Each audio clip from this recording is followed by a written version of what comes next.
Okay.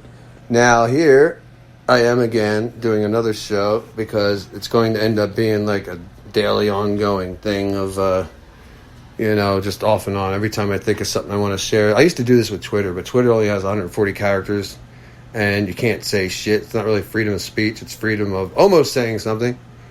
So this is the best way I can think of to just cast out my cast out my line and let everybody who wants to nibble on it if they want. It's not imposing, but I'm not using a hook. I'm not going to hook any fish. I'm not trying to hook anybody. I'm casting a feeder out.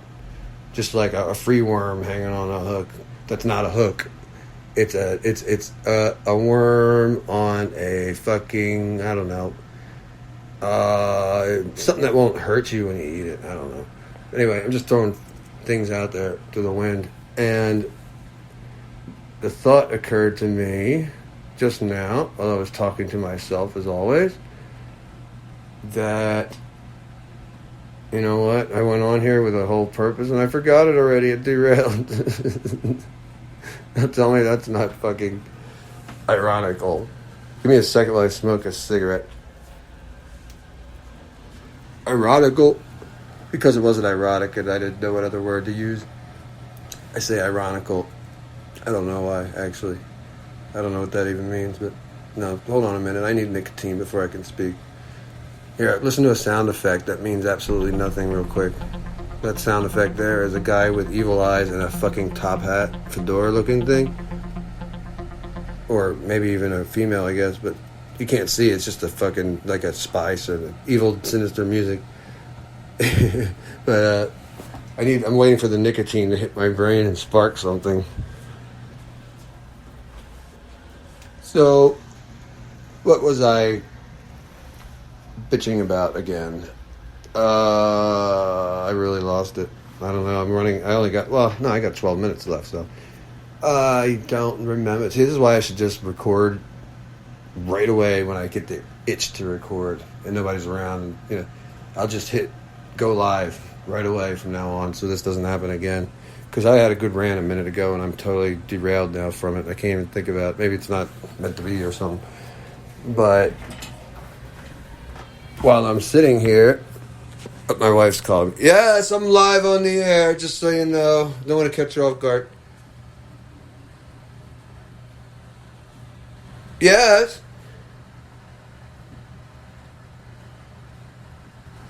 Kelly, can you hear me? Oh, she called me for something. We're getting ready to go to my sister's wedding. I'm not going to say where, because you never know. Still a little paranoid about that whole thing. Yes. What? Dinner? Who just pushed on the door? Nobody's there, okay. Did you say Daddy or Christopher? I know she's calling me or our son. Welcome to my life. This is going to be the most boring show ever, but at least I have stuff to say. Well, dinner's ready? Already? Damn, that was quick. Pizza Hut left over, that's right. I forgot we got leftover Pizza Hut. We have had Pizza Hut religiously every month, at least, since we met. Me and my wife have been married since March of 2010. We've been together since 2008. We started dating like March 15th, actually. Yeah, so we know each other very well. Very, very well. And our son is 10 years old, Christopher. He's 10 years old, and he's born on December 31st, 2010. So, wait, 2010, yeah, he was born in 2010. We were married in 2010, March 2010. March. Yeah, he's the end of the year. So March, January, February, March, April, May, June, July, August, September, October, November, December. Yeah, 9 months, exactly. So, but, well, it was 2 weeks ahead of that. He was 2 weeks late. He was conceived on our wedding day on March 15th, 2010. March 15th, 2010. Yeah, it was when we were married, and he was conceived on that wedding night, and then he was born 2 weeks late, December 31st, roughly. But I always thought, I knew it was 2 weeks. I was arguing about that with my wife the other day. She was saying it was 1 week late, but no, he was 2 weeks late. But he was natural birth and all that. And we were together. We've been together like, what was that? 2008 is when we started dating. We were dating 2 years, and then we got married. I met her when she was 18, almost right after her birth. She was born February 21st.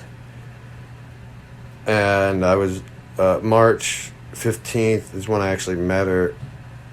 So, yeah, it was like right after she turned 18, which some people may frown upon, but at least I'm not, I was 24 or 5 at the time, or 20, whatever year I was. I think it was 25. We're like 7 or 8 years apart. So it isn't as bad as it sounds, but, hey, I just say, way to go, me. Okay, I'll be right there. I'm coming.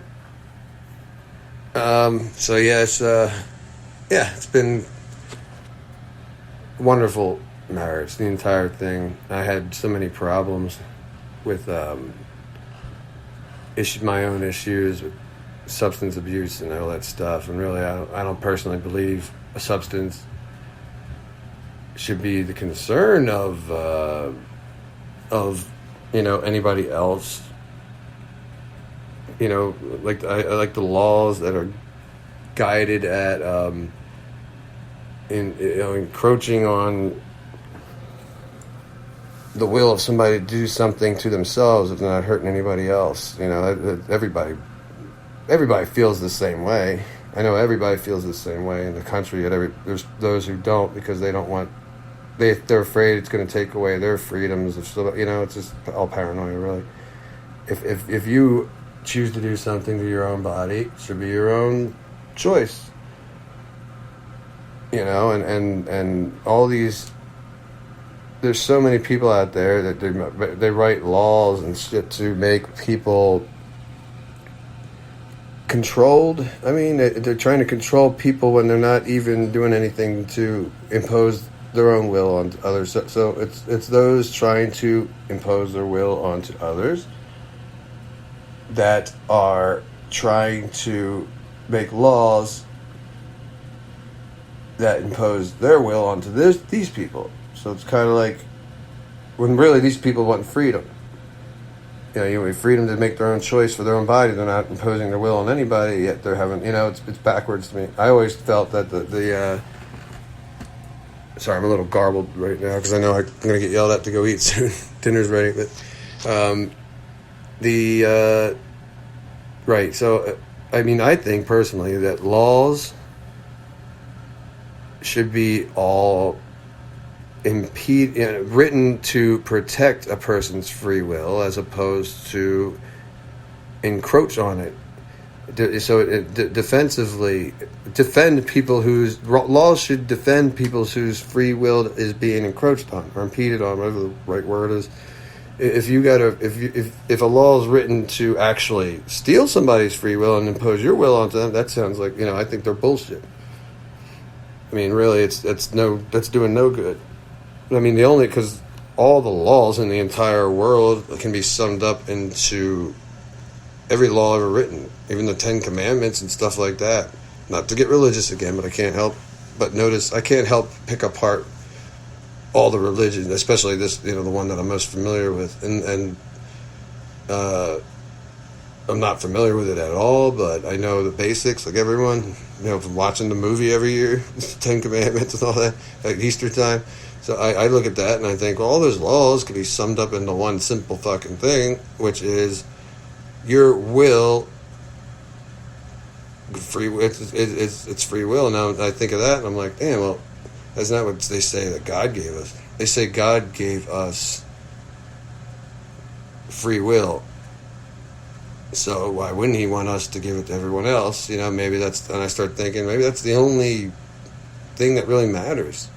if every sin and everything out there and every rule and law can all be summed up into whether or not you're taking away someone's free will or not, or it's like everything can be summed up into that. I mean, when you murder, what are you doing? You're imposing your will for somebody to be dead against their will. They want to live. So rape, same thing. If you rape somebody, you're saying, you want me, I don't care what you want, you're taking it. That's imposing will. So everything, even every 10 commandment can all be summed up into the one simple rule: free will. Give free will and don't impose your will on others. Dictators, they're always the first ones to fall, and tyrants and stuff like that, because they expect everybody to follow laws that they themselves don't follow. So it seems like any laws that follow that lead, that try to force people to do things they don't want to do, that won't hurt. I mean, if you're defending people's will, then it's probably written right. Like you got laws that say don't murder. All the commandments, all the 10 commandments, every single one of those is defending somebody else's free will. It's not saying you can't do this simply because we don't want you to, like drugs, for instance, or smoking cigarettes or drinking or whatever. Every law that's out there that really matters seems to be summed up into the free will argument. So I think of that and I'm like, well, that would make sense because that's what God gave us. They say he gave us the will to do what we want, and he turned a blind eye. And I was thinking this too the other day. I was like, well, one thing that drives me more nuts than anything is feeling like I'm being watched all the time or listened to. So I started thinking, man, it's been slowly making me feel like I'm going crazy. So I started thinking, well, maybe that's why God doesn't let us know he's there. I'm trying to make sense of all this because of the whole inevitable death with the cancer thing, and everybody's dying inevitably. I just feel like I'm getting near the end, so I gotta figure this shit out before I die, and so I can not be scared to die. So I start thinking, well, if God gave us free will, wouldn't he not be able to let us know he's there? People always say, well, why is God not answering my prayer? Why is he never there? That's the first thing I think of. The first thing I think of is, well, maybe that's why, because he would be impeding on that free will he gave us. Because if we knew God was there watching us all the time, you would have no freedom. You'd feel like you're being watched all the time. You go slowly crazy, which is kind of like how governments run nowadays. They watch you all the time. It seems like they're getting too much, but they don't know how to stay hidden. God knows how to stay hidden. He stays hidden. He doesn't answer. I think he even answers prayers. He just has to do it slowly, I guess. Because my prayers have always been answered. Just took a while, but he's got to do that because he can't let us know that he's there. Because then if we know he's there and he's this all-seeing eye, think about it. You're never going to feel free again. He wants to protect us, but he can't let us know he's here. That's how I see it. It just makes sense to me. And I'm like, well, damn, now I'm starting to get behind. This is all starting to make me feel a little more confident that maybe there is a God, and it's in my own desperate reach to believe in something that's making me go this route. I never thought about this shit my whole life. But now it's like, I really want there to be something after death. I really do, because I don't want to lose my family. I love them that much. So in a way, it's my own drive to know me and my family, my wife and son, are going to be together somewhere after this. And, me and my wife have had our problems with, separation and stuff like that because of my drug problems I had in the past. And I started thinking,